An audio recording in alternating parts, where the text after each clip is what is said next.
This is my review on Spy Kids 2. So, after the bad guys um steal some gadget, the bad guys steal gadgets after one of the adult spies all patched out and drugged, and it gets up to the kids to stop them, and all of them fails, and so the kids take the blame. That's lazy, right? So the Me Too characters Connor and Judy go after to get this gadget back to this island, and it's a race against time. This turns into a competition of who's the best Spy Kids member. Uh, Team Spy Kids or Team Spy Kids. I don't know what it's called. They're both Spy Kids. So why are they acting like it's a competition? It's just lazy writing because they're and the sister that has a douche brother is going along with him, even though she likes Judy. So why doesn't she try to talk some reason into it and say, "Hey, I like him, and I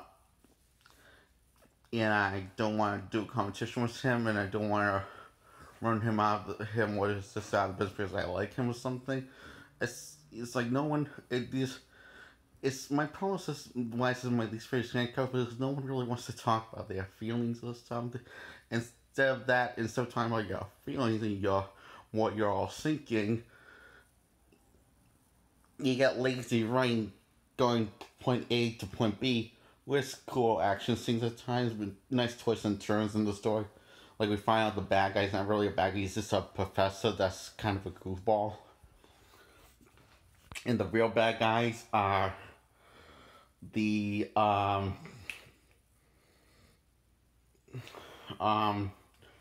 clones he accidentally made evil by accident, the professor. So um and the two are the spy kids that are not Connor and Judy. I can't remember the names.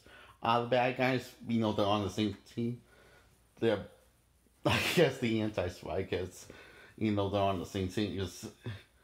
It's just talk about lazy right. Anyway, they eventually sell their differences and put a stop to the madness and chaos writing. And the once again the family the get the happy ending. Although my head can't remember the ending right now, so I'm not going to tell you because my head hurts for some reason from all this lazy writing. I give I I'm not giving it a 10 out of 10, but I'm not giving it 1 out of 10 because it's not bad, it's not great.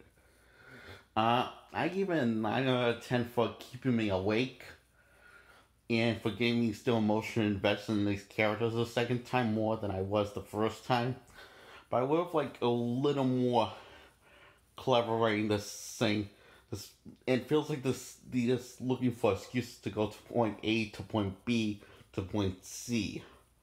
So point C is the end, and point B is the middle, and point A is the beginning of the movie. It seems like this is trying to find a lazy. It doesn't feel like whoever wrote this. It feels like they didn't really put that much effort into writing because I don't know why. The last one wasn't like this. It was written fairly good, actually. You can follow along it better because the story was more written better. And I don't know. I mean, what happened to this movie? Still giving it a 9 out of 10, but it's just at the same time like question myself, what happened to this movie? Oh, and then nice cameos from the first Spy Kids movie, and My biggest problem with the film that Judy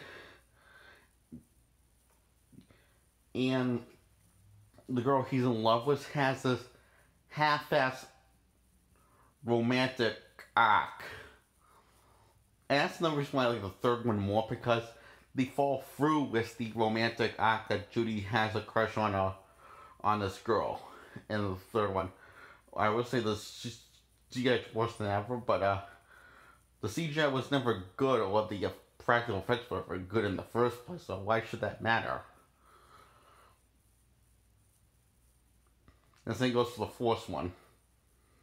All directed by the same director, Rodriguez. And this is the worst one to me. It's so confusing.